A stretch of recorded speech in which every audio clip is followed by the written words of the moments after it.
Government జాబ్లో ఎన్ని holidays ఉంటాయి, ఫర్ ఎగ్జాంపుల్ ఎస్ఐకి ఎన్ని హాలిడేస్ ఉంటాయి, వేరే గవర్నమెంట్ జాబ్కి లీవ్స్ ఎట్లు ఉంటాయి, చాలా డిఎమ్స్ వచ్చాయి. అది కాకుండా ట్రైనింగ్లో స్టైఫండ్ ఉంటుందా, శాలరీ ఎలా ఇస్తారు, ఈ కొన్ని డిఎమ్స్ వచ్చాయి.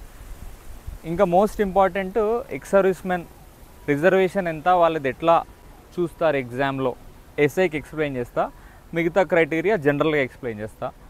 సో ఇది ఒక రీల్లో చేయలేము, ఒక వీడియో చేస్తున్నా ఈ 3 టాపిక్స్కి. ఈ వీడియో ఎవరికి యూజ్ అవుతుందో, ఎక్స్ సర్వీస్మెన్ కానీ, లేకపోతే మన ఈ స్టైఫండ్ కానీ, ట్రైనింగ్ది, హాలిడేస్ది చాలా డిఎమ్స్ చేశారు కదా, వాళ్ళకి షేర్ చేయండి ఎవరికైతే డౌట్స్ ఉన్నాయో. ఒకసారి మొత్తం వీడియో చూడండి, ఖచ్చితంగా క్లారిటీ వస్తుంది. ప్రిపరేషన్లో ఉన్న ఆస్పిరెంట్స్ కూడా ఇట్లుంటుందా అని వాళ్ళకి ఒక అవేర్నెస్ వస్తుంది. So let's start with holidays. పోలీస్కి అయితే 15 CLs ఉంటాయి జనరల్గా, క్యాజువల్ లీవ్స్ అంటారు. అండ్ ఈ ఆప్షనల్ హాలిడేస్ ఒక 5 ఉంటాయి, ఈ 20 అంతే. అది సర్వీస్ పెరిగే కొద్దీ మీకు ఈఎల్స్ ఇట్లాంటివన్నీ యాడ్ అవుతూ ఉంటాయి, పిఎల్స్ అది పెరుగుతూ ఉంటుంది. బట్ చాలామంది అడిగారు, ఇంపార్టెంట్ క్వశ్చన్ ఏంటంటే సండే హాలిడే ఉంటుందా అన్న, సెకండ్ సాటర్డే హాలిడే ఉంటుందా, అవి ఏమి ఉండవు. పోలీస్లో మాత్రం ఈ పబ్లిక్ హాలిడేస్ ఉండవు, సండేలు ఉండవు, సెకండ్ సాటర్డేలు ఉండవు. దీని అర్థం ఏంది? ఓపెన్గా చెప్తున్నా, లాజికల్గా మాట్లాడుకుంటే అందరూ ఫ్రీ ఉన్నప్పుడు పోలీస్ డిపార్ట్మెంట్ బిజీ ఉంటుంది. లైక్ పోలీస్కి ఎవరైతే ఆస్పిరెంట్స్ ఉన్నారో ఇది గుర్తుపెట్టుకోవాలా. లైక్ ఓకే, అందరూ లీవ్ ఉన్నప్పుడు మనకి లీవ్ ఇస్తారంటే అప్పుడే చాలా టైట్ ఉంటుంది. ఫర్ ఎగ్జాంపుల్ గణేష్ అందరూ సెలబ్రేట్ చేసుకుంటారు, పోలీస్ వాళ్ళకి మనకి బందోబస్తు ఉంటుంది, గట్టిగా ఉంటుంది. బోనాలు, మొహరం, ముస్లిమ్స్ అయితే మొహరం, క్రిస్మస్, అప్పుడు బందోబస్తు ఇట్లా బాగానే ఉంటాయి. ఫెస్టివల్స్ టైంలో మనకి ఎక్కువ ఉంటుంది. సో ఇది కాకుండా నీకు హాలిడేస్ ఎట్లుంటాయంటే వీక్లీ ఆఫ్స్ ఇస్తూ ఉంటారు. అది ఏఆర్ కానీ, సివిల్ కానీ, టీఎస్ఎస్పీలో 3 మంత్లీ అట్లా 4 డేస్ ఇస్తారు. అది వాళ్ళు బయట ఉంటారు కాబట్టి ఇన్ని డేస్ తర్వాత హాలిడేస్ ఇస్తారు. ఏఆర్కి, సివిల్కి మాత్రం వీక్లీ ఆఫ్స్ అని ఉంటాయి. బాగానే అంటే అందరూ బిజీ ఉన్న టైంలో మనకి వీక్ ఆఫ్ దొరుకుతుంది. లైక్ ఓకే, ఈరోజు ఏం బందోబస్తు లేదు, ఈరోజు అంతా ప్రశాంతంగా ఉంది, సిటీ అంతా లైక్ ఏం వల్నరబుల్ యాక్టివిటీస్ ఏం లేవు. అట్లాంటి టైంలో ఓ వీక్ ఆఫ్ తీసుకో బాబు అని మన సుపీరియర్ ఆఫీసర్ ఎవరో చెప్తారు. నువ్వు అడిగినప్పుడు ఆ రోజు ఇట్లా పీస్ఫుల్ ఉంటే అప్పుడు ఇస్తారు. ఇది లీవ్స్. బేసిక్గా వేరే గవర్నమెంట్ ఎగ్జామ్స్ అయితే బ్యాంక్స్, లేకపోతే గ్రూప్ 1లో పోలీస్ కాకుండా గ్రూప్ 2 వీళ్ళకి సండే హాలిడే ఉంటుంది. ఫర్ ఎగ్జాంపుల్ సబ్ రిజిస్టర్ తీసుకోండి, సండే హాలిడే ఉంటుంది. పబ్లిక్ హాలిడేస్ ఉంటాయి. సీజీఎల్కి పర్టికులర్గా సీజీఎల్ మాట్లాడితే 2 days హాలిడేస్ వస్తాయి వాళ్ళకి, సాటర్డే సండే వస్తుంది చాలా పోస్టులకి. ఈ సెంట్రల్ గవర్నమెంట్ ఈ గ్రూప్ 1, గ్రూప్ 2 లైక్ పోలీస్ కాకుండా రెవెన్యూ, ఫినాన్స్ ఈ రిలేటెడ్ జాబ్స్ ఉంటాయి చూసారా, డెస్క్ జాబ్స్ అంటారు వీటిని. లైక్ 10 to 5 ఉంటాయి కదా, వీటిది 10 to 5 వరకు ఉద్యోగం ఉంటుంది. బట్ ఒక స్పెసిఫిక్ టైం ఉంటుంది. సాటర్డే ఏదైనా పని ఉందనుకోండి, ఆ రోజు పబ్లిక్ హాలిడే ఉంటే మీకు హాలిడే, సండే హాలిడే. పోలీస్లో ఇది ఉండదు. సో ఎవరైతే ప్రిపేర్ అవుతున్నారో ముందే ఈ ఎగ్జామ్ నాకు సెట్ అవుతుందా, లైక్ నేను కంటిన్యూస్గా డెడికేటెడ్గా పని చేయగలుగుతానా, ఇదైతే బెటర్. ఇప్పుడు నా ఫ్రెండ్స్ చాలామంది సీజీఎల్ 2 days హాలిడేస్ వస్తాయి, నాకు ఫ్యామిలీ టైం కావాలి అని దాన్ని ఆఫ్ చేసుకున్నారు. మంచిగా చదువుకుని హోమ్ పోస్టింగ్ తెచ్చుకుని, అప్పుడు మొన్న స్టోరీ కూడా పెట్టా మన ఇన్స్టా వెంకీస్ లాజిక్స్ పేజ్లో, మణికిరణ్ అని చెప్పాను కదా, వాడు కష్టపడి చదువుకుని 2 days హాలిడేస్ కోసం వాడిది వైజాగ్ పోస్టింగ్ వచ్చింది, ప్రివెంటివ్ ఆఫీసర్. అట్లా చాలామంది ఉన్నారు. సో దీన్ని బట్టి అనుకోండి. మళ్ళీ చెప్తున్నా, ఎస్ఎస్సి సీజీఎల్కి అయితే లైక్ సీజీఎల్ ఎస్ఎస్సి పోస్ట్కి సాటర్డే సండే హాలిడే ఉంటుంది. నెక్స్ట్ మన పోలీస్కి అయితే మ్యాక్సిమం చెప్పాను కదా, అందరూ బిజీ ఉన్నప్పుడు మనకు ఫ్రీ ఉంటాం, అందరూ ఫ్రీ ఉన్నప్పుడు మనం బిజీ ఉంటాం. ఇది పోలీస్. మిగతా జాబ్స్ గ్రూప్ 2, గ్రూప్ 3, గ్రూప్ 4, ఇక ఆర్ఆర్బి, మన ఏమంటారు ఈ MTS, SSC related MTS, okay, banks, ఇవన్నీ పబ్లిక్ హాలిడేస్ ఉంటాయి. స్టిపులేటెడ్ స్పెసిఫిక్ టైం ఉంటుంది. So holidays is clear, right? Holidays maximum అన్నీ చెప్పేశాను. నెక్స్ట్ స్టైఫండ్, ట్రైనింగ్లో డబ్బులు ఇస్తారా, శాలరీ ఇస్తారా, ఇవి డిఎమ్స్ వచ్చాయి. ఇది పోలీస్ది మాట్లాడదాం first. Training period 1 year period ఉంటుంది సివిల్కి, లైక్ బేసిక్ ట్రైనింగ్ అంటారు. బేసిక్ ట్రైనింగ్ సివిల్కి ఒక 12 months ఉంటుంది, టీఎస్ఎస్పీకి 10 months ఉంటుంది, ఏఆర్కి 9 months ఉంటుంది. ఫర్ ఎగ్జాంపుల్ సివిల్ జాన్లో వెళ్తే ఏఆర్ వాళ్ళు ఫిబ్రవరి, మార్చ్, ఏప్రిల్లో వెళ్తారు. మన టీఎస్ఎస్పీ వాళ్ళు మార్చ్లో వెళ్తారు. అట్లా 12, 10, 9 ఇట్లా ఉంటుంది బేసిక్ ట్రైనింగ్. ఈ ట్రైనింగ్ ఉన్నంతసేపు మీకు మహా అయితే ఒక 14,000 13,000 ఎంతో వస్తుంది అరౌండ్, అప్రాక్స్ వాల్యూ తెలియదు నాకు. దాంట్లో ఒక 5-6,000 మెస్కి కట్ అయిపోతుంది. మీకు చేతికి వచ్చేసి సమ్ 8-9,000 అరౌండ్ చేతికి వస్తుంది. అది ఒకటేసారి ఇవ్వరు, మొత్తం ఎండింగ్లో ఒక 50,000-60,000 చేతిలో పడుతుంది. అది స్టైఫండ్. ఎగ్జాంపుల్ పోలీస్ ట్రైనింగ్ చాలామంది అడిగారు, డిఎమ్స్ చేశారు, అన్న ట్రైనింగ్లో వస్తుందా అని. ఎప్పుడైతే నువ్వు పాసింగ్ అవుట్ పీరియడ్ అయిపోతుందో అప్పటి నుంచి నీ శాలరీ స్టార్ట్ అవుతుంది. అప్పటి నుంచే నీ ప్రొబేషన్ పీరియడ్ కూడా స్టార్ట్ అవుతుంది. Training period is not included in your probation. Training period అనేది నీ ప్రొబేషన్లో ఇంక్లూడ్ కాదు, ఇది గుర్తుపెట్టుకోండి. ఇది స్టైఫండ్ గురించి, శాలరీ గురించి, లైక్ శాలరీ ఎప్పటి నుంచి స్టార్ట్ అవుతుంది అని. మిగతా ఎగ్జామ్స్ లైక్ గ్రూప్ 3, మొన్న గ్రూప్ 3, గ్రూప్ 4 జాయిన్ అయ్యారు, గ్రూప్ 2 వాళ్ళందరికీ జాయిన్ అయిన దగ్గర నుంచే శాలరీ పడుతుంది. బట్ పోలీస్ ట్రైనింగ్ది ముందు ఇచ్చేవారంట, బట్ ట్రైనింగ్లో ఎక్కువ అలవాటు అయిపోతున్నారు, లైక్ బ్యాక్లాగ్స్ అక్కడే ఉండిపోతున్నారు అని చెప్పి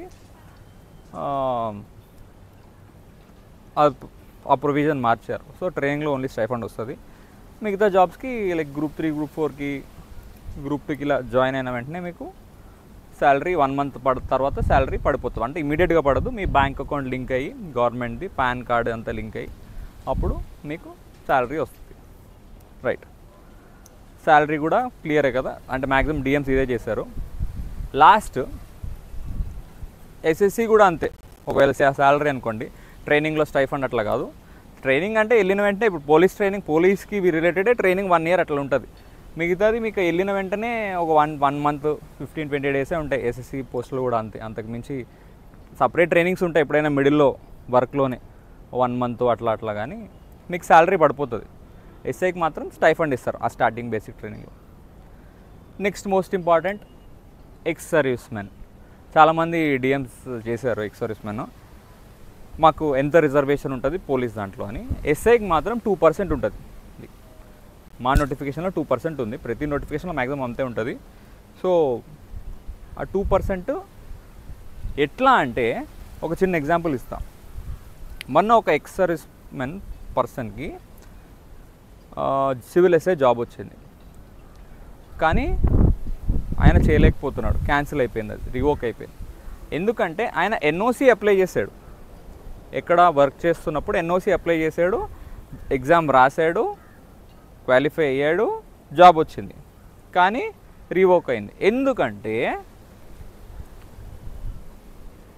మీరు ఖచ్చితంగా ఎక్స్ సర్వీస్ మెన్ లైక్ ఒక స్టిపులేటెడ్ టైం ఉంటుందంట. మీరు ఇదేం పెన్షన్ తీసుకోవాలి, ఇంత సర్వీస్ చేసి పెన్షన్ తీసుకుని ఒక బుక్ ఇస్తారంట.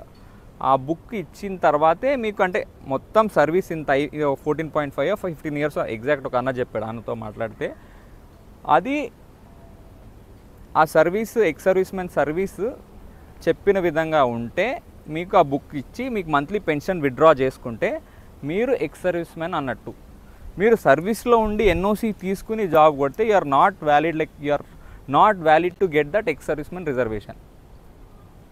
ఎవరైతే పెన్షన్ తీసుకుంటున్నారో ఈ ఇయర్ ఒక టైం ఉంటుందంట, 14.5 years ఎంతో, వాళ్ళు మాత్రమే ఎక్స్ సర్వీస్ మెన్ది ఆ రిజర్వేషన్ పొందగలుగుతారు. ఇంకా వీళ్ళకి అడ్వాంటేజ్ ఒకటి ఉంటుంది, రిజర్వేషన్తో పాటు ఈవెంట్స్ కూడా రిలాక్సేషన్ ఉంటుంది. ఇప్పుడు 7 minutes 15 seconds ఎంతో కదా నార్మల్గా 1600 జనరల్ క్యాండిడేట్స్కి, వీళ్ళకి ఒక 2 minutes ఎక్స్ట్రా ఉంటుంది, అరౌండ్ 9 minutes 30 ఎంతో ఉంటుంది. సో అట్లా రిలాక్సేషన్ కూడా ఉంటుంది. ఇంకోటి ఏంటంటే ఏ క్యాడర్ అయినా పర్లేదు, వీళ్ళు ఏ క్యాడర్లో ఉన్నా పర్లేదు. కొంతమంది మిస్గైడ్ అవుతారు, అదేంటంటే వీళ్ళకి 15 years ఎక్స్ సర్వీస్ మెన్ అంతా అయిపోయాక ఒక డిగ్రీ ఇస్తారు. ఆ degree is not valid with, ఇప్పుడు మనకి ఈ డిగ్రీ అడుగుతారు కదా ఎస్ఐ ఎగ్జామ్ కానీ గ్రూప్ 2 కానీ, ఆ డిగ్రీకి ఈ డిగ్రీ కాదు. నువ్వు అక్కడ చదువుతూ చిన్న క్యాడర్ అనుకోండి మీరు ఆర్మీలో, అక్కడ చదువుతూ డిస్టెంట్గా ఓపెన్ డిగ్రీ ఏమైనా చేస్తే ఆ డిగ్రీ వ్యాలిడ్. ఇదంతా అయిపోయాక ఏదో ఒక డిగ్రీ ఇస్తారంట, ఆ డిగ్రీ మాత్రం లైక్ మీరు ఎక్స్ సర్వీస్మెన్ కంప్లీట్ చేసినట్టు, ఆ సర్వీస్ కంప్లీట్ అయినట్టు, ఆ డిగ్రీ ఈజ్ నాట్ వ్యాలిడ్. ఈ పాయింట్ కూడా అన్న చెప్పమన్నాడు. ఇక అన్నని అడిగే నేను ఈ వీడియో చేస్తున్నా. అంటే నా బ్యాచ్లో ఎవరైతే ఎక్స్ సర్వీస్మెన్ ఎస్ఐ కొట్టారో 2-3 అడిగి ఈ వీడియో చేస్తున్నా. వాళ్ళు చెప్పిన పాయింట్సే మీకు చెప్తున్నా. ఎక్స్ సర్వీస్మెన్ స్టేటస్ ఉండాలి, మొత్తం ఎన్ఓసి తీసుకోవాలి, మీకు రిలాక్సేషన్ ఉంటుంది ఏది ఈవెంట్స్ది. అది కాకుండా చెప్పాను కదా ఈ సర్వీస్ బుక్ ఎంత వ్యాలిడేషన్ కరెక్ట్గా ఉండాలి మీది. ఎన్ఓసి తీసుకుని వ్యాలిడేషన్ కరెక్ట్గా ఉంటే మీరు మీ జాబ్ మీకు వస్తుంది. ఆ శాలరీతో పాటు ఈ శాలరీ కూడా మీరు తీసుకోవచ్చు. లైక్ డిఎమ్స్లో చాలామంది ఎక్స్ సర్వీస్మెన్కి రిజర్వేషన్ ఎంత ఇట్లాంటివి చాలామంది అడిగారు. సో ఎస్ఐకి అయితే 2%, మిగతా నోటిఫికేషన్స్కి ఒకసారి ఆ నోటిఫికేషన్ ఓపెన్ చేసి చూసుకోండి. ఆ నోటిఫికేషన్ ఓపెన్ చేసుకొని చూసుకుంటే మ్యాక్సిమం ఇవే కండిషన్స్ ఉంటాయి. లైక్ మీకు ఆ సర్వీస్ బుక్ రిజిస్టర్లో లైక్ పెన్షన్ విత్డ్రా చేసుకుంటున్నారా లేదా ఇట్లాంటివే ఉంటాయి. సో ఎక్స్ సర్వీస్మెన్ కూడా మ్యాక్సిమం క్లియర్ అయింది. ఎక్స్ సర్వీస్మెన్ కొంచెం మెచ్చుకోవాలి. కొంచెం ఎక్స్ట్రా అడిషనల్ పాయింట్స్ చెప్తా. వీళ్ళు ట్రైనింగ్లో ఇప్పుడు నేను 24-25లో జాబ్ కొట్టిన. నేను సరే ఈవెంట్స్ నేను కూడా కొట్టేసేవాడిని. ఒక 10K ఏమంటే నేను 10K అప్పుడులో కొడతాం యంగ్ ఉన్నప్పుడు.